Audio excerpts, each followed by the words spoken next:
Hello friends, welcome back to my channel school of science. मेरा नाम नितिन लूथरा है और मैं पिछले 21 सालों से क्लासेस 9, 10 के लिए साइंस और 11, 12 जेईई नीट के बच्चों के लिए केमिस्ट्री लेता हूं। आज हम कंटिन्यू करने जा रहे हैं क्लास 12 का चैप्टर अल्कोहल फिनॉल्स का नेक्स्ट टॉपिक, जिसके अंदर हमने पढ़नी है ईथर्स की फिजिकल प्रॉपर्टीज और हम कुछ क्वेश्चंस भी एनसीईआरटी के करेंगे based on physical properties and preparations ethers की। तो चलिए बात करते हैं ईथर्स की पहली फिजिकल प्रॉपर्टी, जो हम किसके बारे में बात करते हैं, उसके स्टेट के बारे में। तो ईथर्स किस स्टेट में एग्जिस्ट करते हैं? यूजुअली कम कार्बन वाले ईथर्स जो हैं, कम कार्बन वाले, वो गैसेस होते हैं। कार्बन बढ़ते रहते हैं, इंटरैक्शंस बढ़ती रहती हैं, तो वो लिक्विड्स बन जाते हैं और इनकी अपनी एक स्मेल होती है जिसको हम कहते हैं ईथरियल स्मेल। बॉइलिंग पॉइंट की बात करें अगर, तो कुछ खास इनका बॉइलिंग पॉइंट नहीं होता। इनका बॉइलिंग पॉइंट कंपैरेटिवली लो ही होता है, अल्कोहल से तो बिल्कुल ही कम होता है, क्योंकि ये अल्कोहल्स की तरह हाइड्रोजन बॉन्डिंग शो नहीं कर पाते। ईथर्स जो हैं वो क्या शो करते हैं? Dipole dipole interactions. और डायपोल डायपोल इंटरैक्शंस जो होती हैं वो थोड़ी सी वीक होती हैं कंपैरेटिवली टू हाइड्रोजन बॉन्डिंग। इनका नेचर, बिहेवियर और स्ट्रक्चर भी थोड़ा डायपोलर होता है। अगर आप ईथर का स्ट्रक्चर ड्रॉ करते हैं तो आप देख सकते हैं उसके पास कुछ इस फॉर्म से आता है। अगर आप रिकॉल करें क्लास 11th की केमिस्ट्री के वेस्पर थ्योरी में, जहाँ पे हमारे पास वाटर का स्ट्रक्चर आता था जो क्या होता था, बेंट शेप। तो अगर आप देखो, हम वाटर से एक हाइड्रोजन निकाल देते हैं, दूसरा हाइड्रोजन निकाल देते हैं, एल्काइल ग्रुप लगा देते हैं, तो हमारे पास ईथर आ जाते हैं। किस शेप में? उसी शेप में, बेंट शेप के अंदर। तो एक तरह से ईथर्स जो हैं वो डाई एल्काइल या डाई एराइल डेरिवेटिव हैं किसके? पानी के, जिसके अंदर oxygen 2 bonds plus 2 lone pair show कर रहा है, इसलिए क्या हाइब्रिडाइज्ड हो गया sp3। एंड 2 लोन पेयर की वजह से, 2 बॉन्ड की वजह से इसकी शेप जो है वो क्या हो जाती है? बेंट। मोर ओवर ऑक्सीजन पे डेल्टा नेगेटिव चार्ज आता है due to high electronegativity. Alkyl group पे डेल्टा पॉजिटिव चार्ज आ जाएगा, तो इनका डायपोल मूवमेंट भी अच्छा खासा होता है टूवर्ड्स ऑक्सीजन। तो इनका डायपोल मूवमेंट पानी के जैसा होता है, पर पानी के जितना नहीं होता, राइट? क्योंकि इलेक्ट्रोनेगेटिविटी का डिफरेंस यहाँ पे थोड़ा सा कम होता है, बट दे आर अच्छे खासे पोलर इन नेचर, राइट?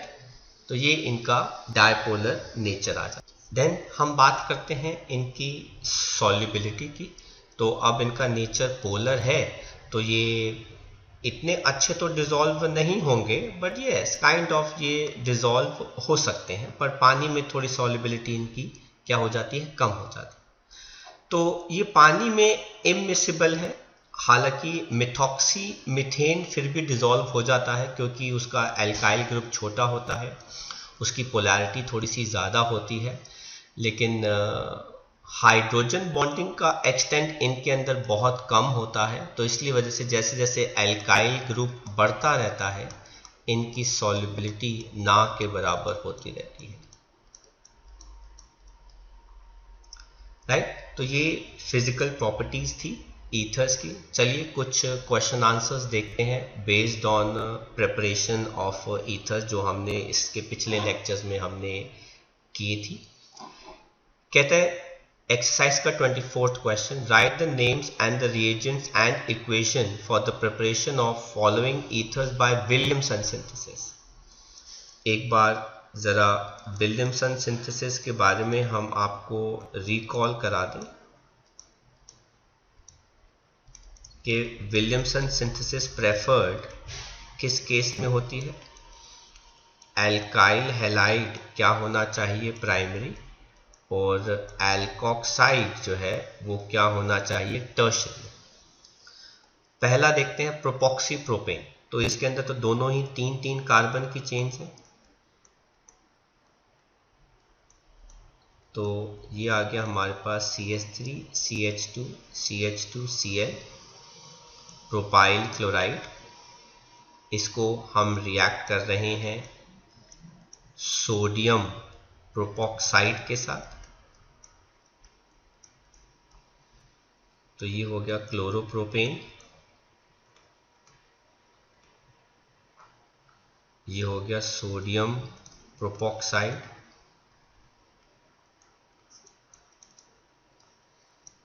इनको रिएक्ट करेंगे NaCl का लॉस हो जाएगा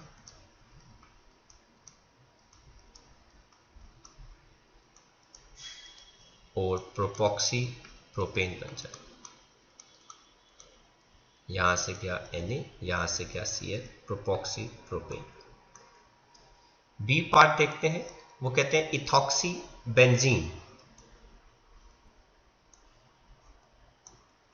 तो बेंजीन के अंदर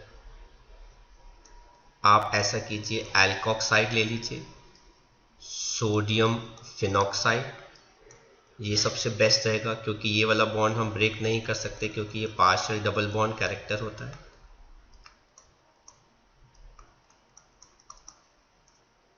साथ में हम रिएक्ट करा देंगे इथाइल क्लोराइड के साथ। तो NaCl का लॉस हो गया और हमारे पास आ जाएगा इथॉक्सी बेंजीन, राइट। तो आई होप आपको ये दोनों प्रिपरेशन समझ में आ गई। नेक्स्ट देखते हैं सी पार्ट, 2-मिथॉक्सी 2-मिथाइल प्रोपेन। आपको अगर मैं इसकी शक्ल ड्रॉ करके दिखाऊं स्ट्रक्चर, तो वो कुछ इस टाइप का होगा।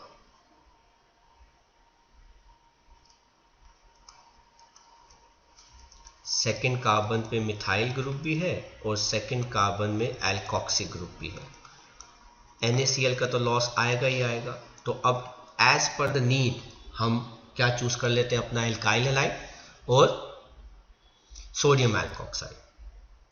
तो हमारा एल्काइल हैलाइड क्या हो जाएगा, क्लोरोमीथेन, जो प्राइमरी हो गया, और एल्कोक्साइड हमारा क्या हो गया, टर्शरी।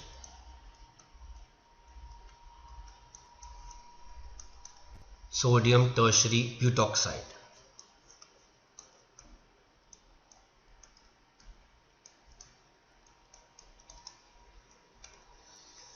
तो NaCl का लॉस हमारे पास आ जाएगा 2-मिथॉक्सी 2-मिथाइल प्रोपेन। देन हम बात करते हैं डी पार्ट, जिसमें हमारे पास आ रहा है मिथॉक्सी इथेन। तो लेस कार्बन वाले को आप एल्काइल हैलाइड ले लीजिए और ज्यादा कार्बन वाले को आप एल्कोक्साइड ले लीजिए। इन दोनों का लॉस हो जाएगा तो हमारे पास आ जाएगा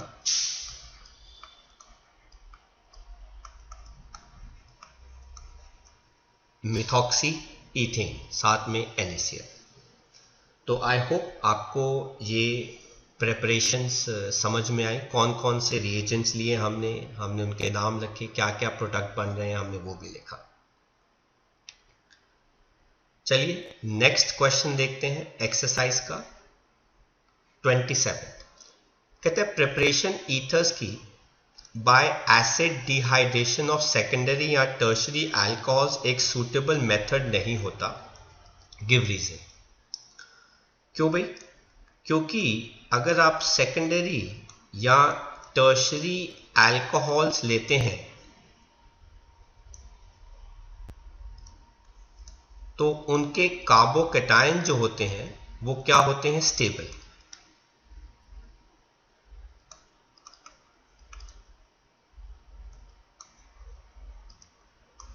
जिसकी वजह से जो एल्कोक्साइड न्यूक्लियोफाइल निकलता है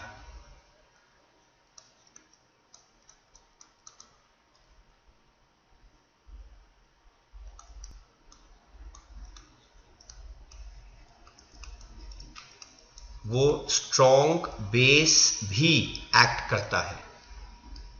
तो इसको हम क्या लिखते हैं, strong base.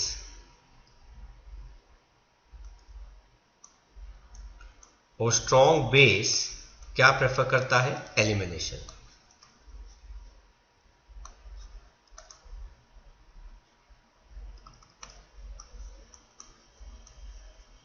Over nucleophilic substitution, जिस वजह से एल्कीन बन जाता है major product. Therefore they form alkene as major product.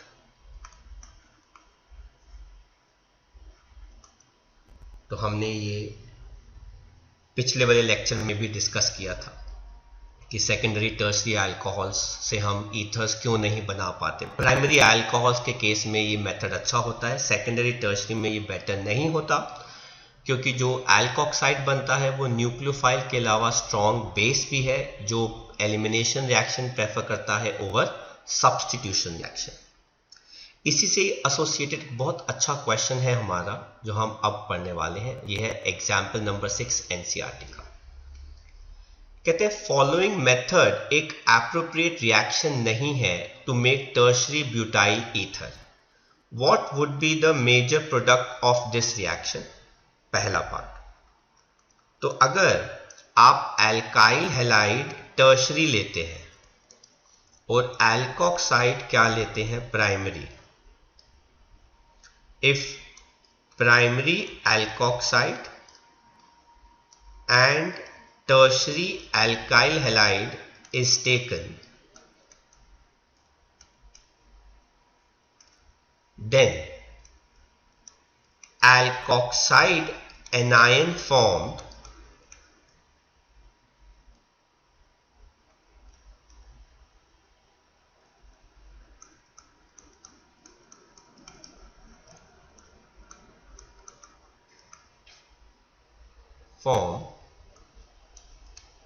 not only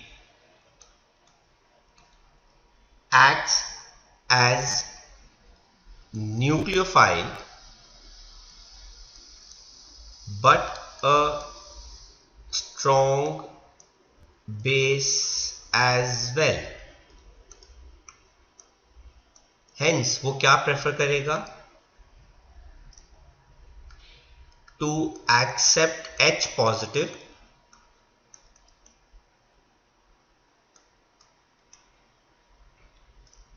and forms alcohol, hence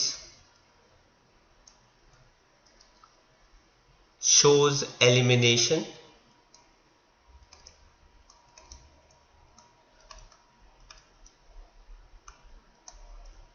by giving alkene as major product.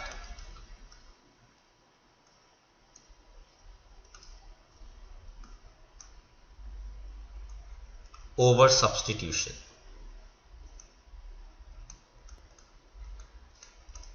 तो अगर आप इस केस में देखेंगे तो आप ये रिएक्शन देखिए, यहां से Na पॉजिटिव जाएगा, O पे नेगेटिव चार्ज आ जाएगा, यहां से Cl नेगेटिव जाएगा, C पे चार्ज क्या आ जाएगा, पॉजिटिव।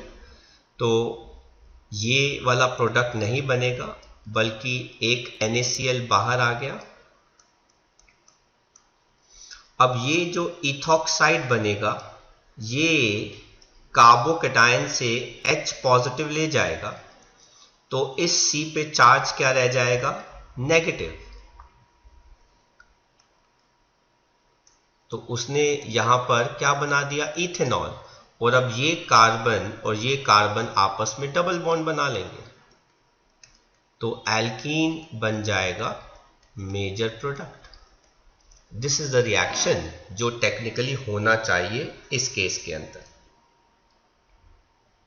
राइट। आई होप आपको फर्स्ट पार्ट का आंसर समझ में आया। सेकेंड पार्ट में कहता है फिर write a suitable reaction for the preparation of tertiary butyl ether. तो अगर आपको सेकेंड पार्ट में सुटेबल रिएक्शन चाहिए ताकि आप इस ईथर को बना सके, तो आपको according to Williamson synthesis primary alkyl halide लेना पड़ेगा, इसलिए हम इथाइल को एल्काइल हैलाइड में बदल देते हैं C2H5Cl, और एल्कोक्साइड हमको टर्शरी लेना पड़ेगा, इसलिए हमने क्या ले लिया, सोडियम टर्शरी ब्यूटॉक्साइड।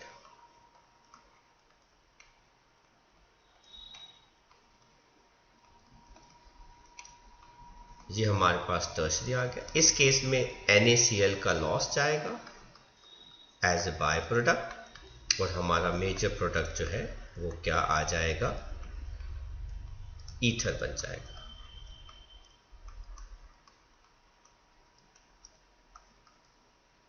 राइट, तो आप देख सकते हैं कि ये क्वेश्चन उन्होंने 3 से 4 बार अलग अलग तरीके से पूछा है, which makes Williamson synthesis very important preparation and reaction for ethers. तो क्लास, आई होप आपको हमारा आज का लेक्चर, जिसमें हमने फिजिकल प्रॉपर्टीज़ और कुछ क्वेश्चन आंसर्स किए NCERT के, जो एग्जाम्पल्स थे प्रिपरेशन के ऊपर बेस्ड थे ईथर्स की, समझ में आया।